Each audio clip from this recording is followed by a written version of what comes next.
안녕하세요. 12월 17일 시편 146편 1절로부터 10절까지 말씀을 묵상하였습니다. 오늘 말씀에 보면 할렐루야로 시작하여 할렐루야로 마치게 되죠. 이것은 이제 그 긴 시편들 가운데 거의 절반은 다윗이 직접 쓴 것이고 또 한 절반 정도는 다른 사람들이 쓴 것인데 다 총 정리를 하면서 마지막에 146부터 150까지 5개의 시편을 이제 결론을 맺는 마무리를 하는 부분인데요. 이제 마무리를 하면서 다윗의 입에서는 할렐루야, 그러니까 여호와를 찬양하라, 이 말이지 않습니까? 이 말이 터져 나옵니다. 근데 이것은 누군가 다른 사람에게 하나님을 찬양하라고 요구하는 것이 아닙니다.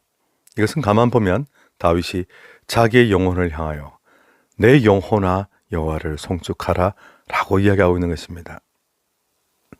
누군가에게 말을 하지 못해도 우리는 다 누구나 불안함이 있고요.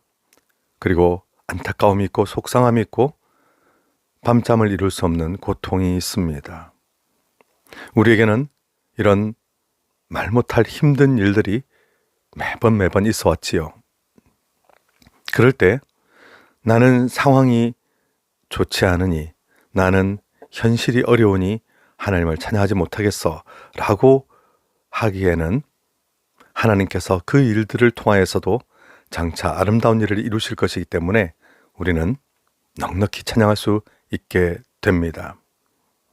우리가 그렇게 힘든 가운데 있는 사람에게 당신 하나님을 찬양하십시오 라고 하게 되면 우리는 갑자기 화가 나려고 하죠. 당신이 내 상황을 알아? 이렇게 생각할 수 있습니다. 그런데 우리가 나 자신의 영혼을 향하여서 내 영혼아 여호와를 찬양하라 라고 이야기하는 것은 참으로 중요합니다.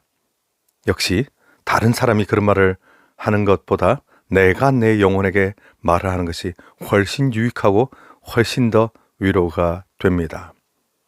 우리는 내 영혼이 흔들린다고 해서 흔들리는 그대로 내버려 두고, 내 영혼이 괴로워한다고 해서 괴로워하는 그대로 내버려 두고 할 수 없습니다.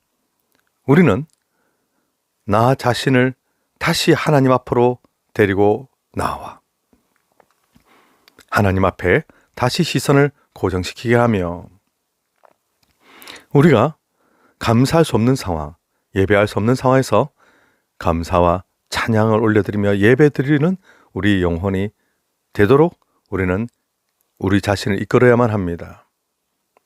우리가 감사와 찬양이라고 하는 것이 조건이 되어야 할 수 있는 것으로 생각하신다면 우리는 하나님의 그 크신 경륜, 그 크신 계획, 우리는 그것을 이뤄낼 수가 없습니다. 곧 일희일비가 되는 것이죠. 조금 좋은 일 있으면 헤헤헤 웃다가 조금 슬픈 일 있으면 그냥 낙심해버리는, 우리가 이렇게 일희일비해서는 하나님의 그 크신 계획을 우리가 따라갈 방법이 없습니다. 우리는 그러므로 내가 도무지 감사할 수 없을 것 같은 캄캄한 감옥 속에 갇혀 있는 것 같은 상황일지라도 거기서 하나님의 위대하신 계획과 섭리와 사랑을 믿고 감사와 찬양을 올려드리는 것이 우리가 나중에 실수하지 않는 좋은 방법입니다. 하나님과 동행한다라고 하는 개념이 모든 신앙의 선배들에게도 다 힘든 일이었습니다. 정말 그 누구도 알아주지도 않고 그 누구도 나를 돌봐줄 수도 없는 상황에서 오직 하나님 한 분을 의지하고 하나님 한 분에게 찬양을 올려드리는 것, 이것은 하나님께서 우리를 강한 사람으로 만들어 가시는 과정이었으며 또 더 큰 하나님의 위대한 계획을 이루시기 위하여 반드시 거쳐가야 되는 그런 과정이기도 했습니다. 그러므로 우리가 예배라 하는 것은, 감사라고 하는 것은 현실이 좋은 일이 생겨서 감사하는 것이 아니라 우리 시선의 전환, 우리가 무엇을 바라보고 우리가 무엇을 의지하고 하는 이것에 내가 마음의 결단을 함으로 나는 하나님만 바라보겠어, 하나님만 찬양하겠어, 하나님의 선하심과 하나님의 의로우심을 믿겠어 라는 것을 선포하는 것입니다.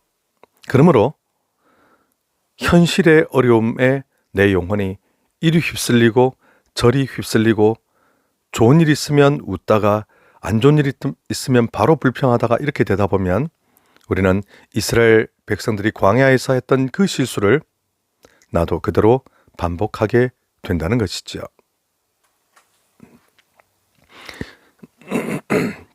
우리가 세상의 그 흔들리는 것들에 일희일비하지 않는 또 중요한 원칙이 오늘 본문에서는 등장하는데요.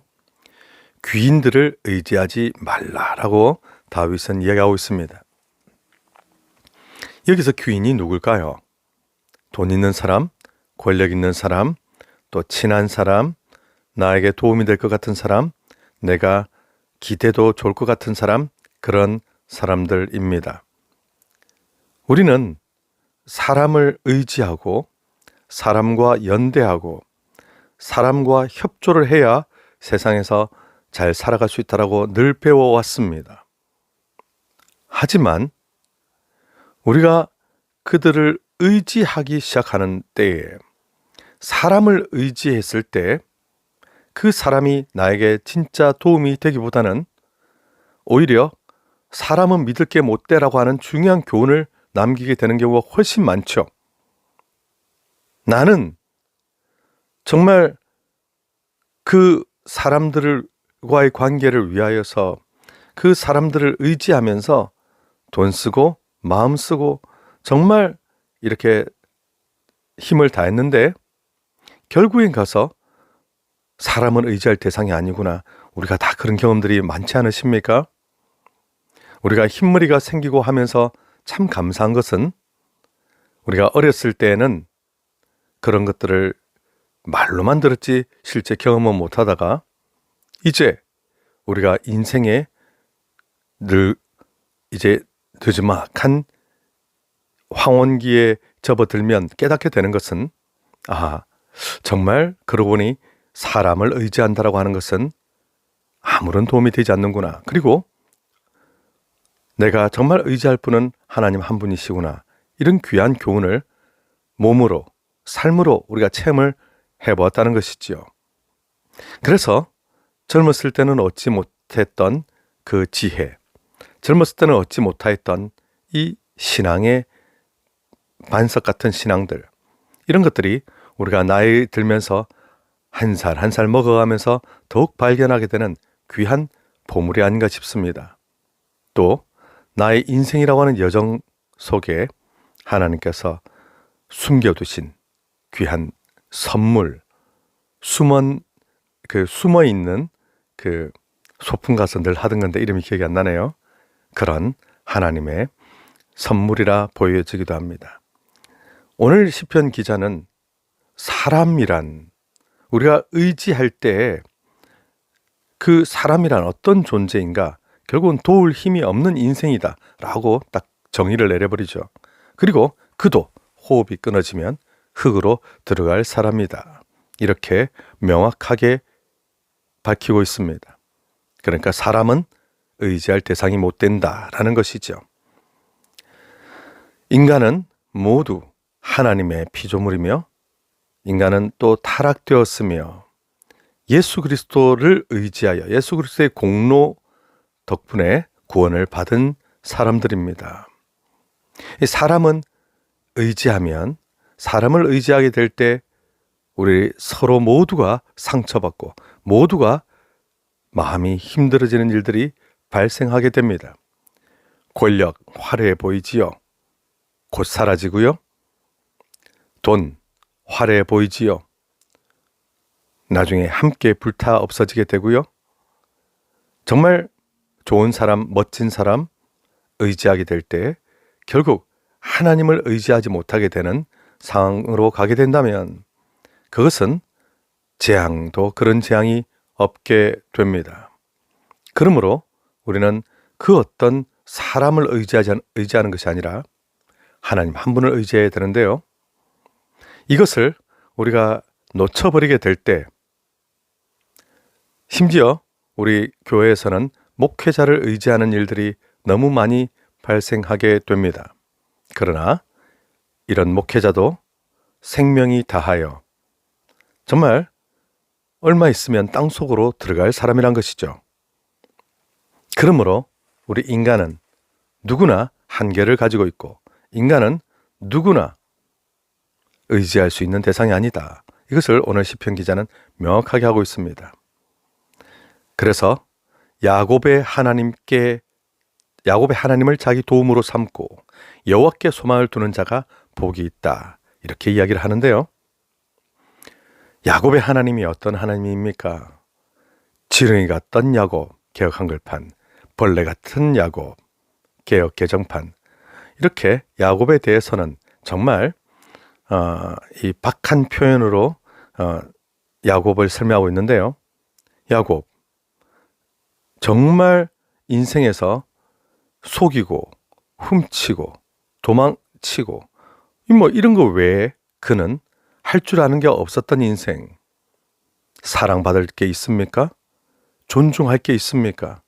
내세울 게 있습니까? 그런 인생을 하나님이 사랑하시고 그를 추적해 가시며 복을 주려고 하시잖아요.